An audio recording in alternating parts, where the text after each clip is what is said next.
Hey friends, I'm just now back in town from the state capitol here in Louisiana, Baton Rouge. I was able to speak on a couple of the bills that were put forth today in committee. I will tell you that, let me get them real quick. HB 596, which is essentially a constitutional carry, but with the age limit of 21 on there. It passed the committee. HB 16, which is constitutional carry with the age limit of 18, it passed. We'll see what happens there as it moves on. And that's House Bill 118, which is, I guess the best way to describe it in terms of what everybody else knows out there and is talking about is it makes Louisiana somewhat of a sanctuary state. Not totally, but that's the best way that I can describe it. What it does is every law, like from now going forward, it doesn't go backwards like some of the other states' bills have, but every law going forward, it does not allow any funding of law enforcement within the state of Louisiana to enforce any infringing laws passed on by the federal government. In other words, the ATF, anybody else, marshals, anybody could still enforce unconstitutional laws in the state of Louisiana, but not state people, not the sheriff's department, not the city police, not the state police. No state employees or local employees like parish or city could enforce a federal law. Again, federal law enforcement could do those things, but again, statewide, those funds could not be, no state funds could be used for that. Now, I'll show a clip real quick here of when I actually got to speak on that particular bill. I will say this, a lot of times people wonder, well, why didn't you say this or why didn't you say that? So many people speak that sometimes other people make your point for you, so there's no point in bringing that up as well. So don't think that when you see somebody speak that they've left something out. I had a page of stuff to talk about, and most of that was covered prior to me actually getting to the seat to be able to talk about it. But when it got to that, there had been some debate amongst one of the other representatives who actually is over Baton Rouge, which is a hot spot of violence in the state of Louisiana, as you all know. And her concern out of a lot of this was that, well, what if we didn't follow federal law and institute those laws and implement them and enforce them locally? Would we be depriving ourselves of federal funds at that point? Would the government, the federal government, essentially withhold federal funds from us until we implemented their own anti-gun laws? Okay. So what if the federal government passed that law and said if you're not willing, law enforcement, Louisiana State, city police, and sheriffs are not willing to enforce those laws, that they could somehow stop funding for many of the funds that come down federally to our state, that would impact law enforcement overall? What do you foresee that happening, sir? Well, I guess it's possible, but there's also some case law out there that has said that the federal government is not allowed to tie federal funds to certain actions or inactions by a state. So that can be litigated. There is no definitive answer on that.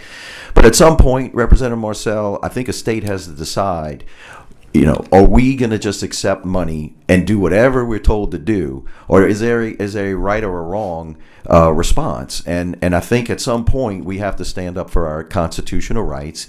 And if the federal government starts infringing upon them, we have to make that decision. And so it's your testimony that not only just this law, the federal government, you do know that requires us to do things federally throughout the laws. And so we're going to abide by those, but we're just going to pick this one out because of our Second Amendment right. Is that what you're saying? Yes, and I think I'd be very happy to join 7 other states that have agreed to do that as well. Okay, thank you. I just want to be sure. Yes, ma'am. Thank you for your questions. You understand that we may lose federal funding to our state. Yes, ma'am. And if people are willing to do that, thank you. Thank you. To that respect, so can we properly label this as a potential defund the police bill? Don't answer that. Don't answer that. Don't answer. I'm not gonna. Don't answer. That. I've been being good all day. I've been itching to say something crazy. I'm sorry.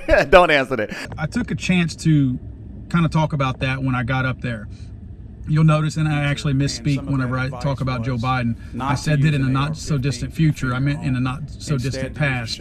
But I did address Joe Biden talking about shooting a shotgun through a door. And then I moved on to how pathetic it was that we're actually at a point where we're begging the federal government for our money back. It's our tax dollars that we sent to Washington, D.C., and here we're letting them hold us hostage for our own money to get it back after we've already sent that to them. And it's pathetic that we're at that point in politics to be doing that. I'll be posting other videos about what took place in Louisiana, but here's what we've got so far for today. Thank you guys for watching. We're trying our best to stay on top of this. Josh Barnhill, who is the Louisiana representative for Gun Owners of America, he and I are the ones that went there together today, and a big hat tip to Josh, because Josh is doing a lot of behind the scenes work on that kind of stuff, and I really commend him for his hard work on that. Obviously the most powerful person in the world right now, which is our President of the United States, has given gun safety advice in the not so distant future, and some of that advice was not to use an AR-15 to defend your home, instead to use a shotgun and just shoot through the door, not knowing who was on the other side of the door. I would be willing to bet that every person in this room, and probably including you guys, thinks that that's really bad advice, extremely unsafe and irresponsible. If that wasn't enough, the comment was made that if somebody's breaking into your house, go out on a balcony and shoot your shotgun into the air. Something else that probably no one behind here would ever do. In fact, the type of training that we all require and put on ourselves, whether it's required or not by you guys, is that we make sure that we learn these safety rules and that we're very, very aware of them. And I just feel like whenever we're looking at the person at the top in our country right now, threatening these types of laws that could get pushed down on us in the state of Louisiana, I'm grateful that a bill like this comes up, knowing that those are the kind of people pushing these laws to us, because I clearly hold myself to a much higher standard than shooting a loaded shotgun through a door, not knowing who or what's on the other side of it.